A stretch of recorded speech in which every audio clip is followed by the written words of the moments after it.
Ashoka, he was a son of Bindusara. So Ashoka came to power after Bindusara here. He inherited the Mauryan Empire from his father. Who was his father? Bindusara. Even he was the most famous Mauryan king. Ashoka was a very brave warrior, and even he wanted to extend the boundaries of the Mauryan by conquering, that is, Kalinga. So a war taken place in the Mauryan dynasty, that is called the Kalinga War, a very popular war. So Ashoka wanted to conquer a place called Kalinga. So a war took place between Ashoka. He attacked Kalinga with the help of his very large army.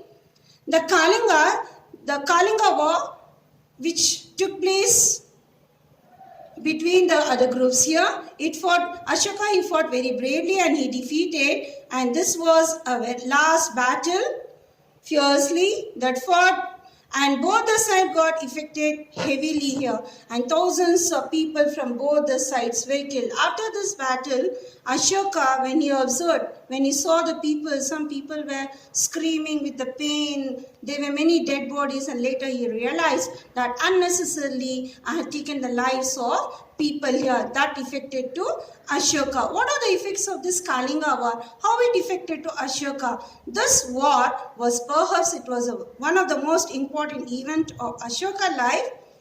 His heart was moved when he saw misery of man. When he saw the people, he was just feeling guilty to himself. He decided that he would not fight any war. He won't fight a war anymore. Instead, he would try his best to persuade the people to live in peace. So the war that was silenced forever. So this made effect to Ashoka. He realized. And what are the important edicts of Ashoka? So during the Ashoka reign, there were many edicts that were engraved on rock, pillar, cave walls, and still the people visit to see this. These edicts proclaim the ideas, that is to the religion, the governance and the correct conduct towards another. The main purpose of the edicts are to bring a subject out of ignorance and show the right path for the people. How did this Ashoka expand his empire? Ashoka empire, he stretched from Kabul, that is from north, till Mysore, that is to the south, then comes to the Bay of Bengal in east and Arabian Sea in the west. In a sense here, to the four directions he extended his empire. Who? Ashoka.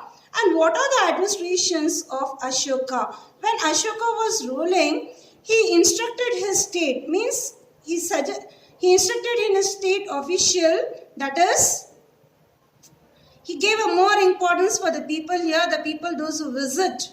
He constructed hospitals, roads, and also he planted many trees for the shady tree for the people here to take rest under the trees, shelter under the trees, and also good rest houses. Now we see now we had the hotels and so many things. So during that time, rest houses were constructed for the travelers, and also the dug wells to provide a drinking water facility for the people. And so Ashoka, a very good administrator during his reign. So can you see this edicts, children, here? During the Ashoka period, these all are constructed. It's in rock here, very popular. Ashoka's Dhamma. Dhamma means what? Dharma. Dhamma, it is a Prakrit word for the Sanskrit word called as Dharma, which means religious duty. So he made a very good efforts and also maintained some principles of the Dhamma, that is called as a Dharma. What are the measures that he spread through Dhamma by Ashoka? Number one, he sent his people to practice ahimsa. No animal may be slaughtered for sacrifice, no animal to be killed. Second, parents to be obeyed, and also the pupils must respect their teachers. Number 3, the master should treat the slaves and servants with kindness. Yes. And people should be tolerant toward the religious belief of others. Yes, people should have a patience and tolerance, and they should not burst out their anger. And they should remember that all religion had the same goal. So this is described by Ashoka. And the people should perform many ceremonies on the occasion of childbirth, like wedding, and many more. They spend so much of money. Why can't? It's a waste of spending money. Instead of that, they can spread Dhamma, in the sense religion. This is one of the best ceremony and the best gift that was also sent by Ashoka. And Ashoka, after ruling, he just turned over to the religion called Buddhism. Ashoka and Buddhism. He became a monk. So after the Kalinga War, he became the follower of Buddhism and made caseless efforts to propagate. So he don't want to do that. He realized his mistake, that what he has done to the Kalinga War, so only he turned towards a religion, Buddhism. And there are some edicts that laid down the rules of Buddhist monks. He was the follower of Buddha. He followed the teachings of Buddhism. He wanted to expand the Buddhism teachings throughout each and every corner of the world. So he announced, when he was ruling, he announced punishments for those causing a rift in Buddhism. So he said that those who are not following the religion, those who go against, so the punishment will be given. And he made a periodical tours to important Buddhist holy places. So he made a timetable where to visit and how many days and how many months to stay there and how the teachings to be spread. That was during the Ashoka period. He sent his missionaries. So he sent his missionaries, in the sense here, the group of people to spread the teachings of Buddhism for each and every corner of India. And to foreign countries, he also ended the rift in Buddhism.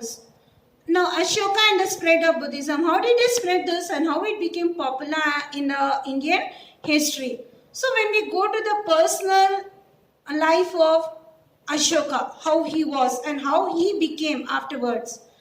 Ashoka is the best example that he followed the teachings of Buddhism and he followed the religion Buddhism here, that is called the Dhamma in his life.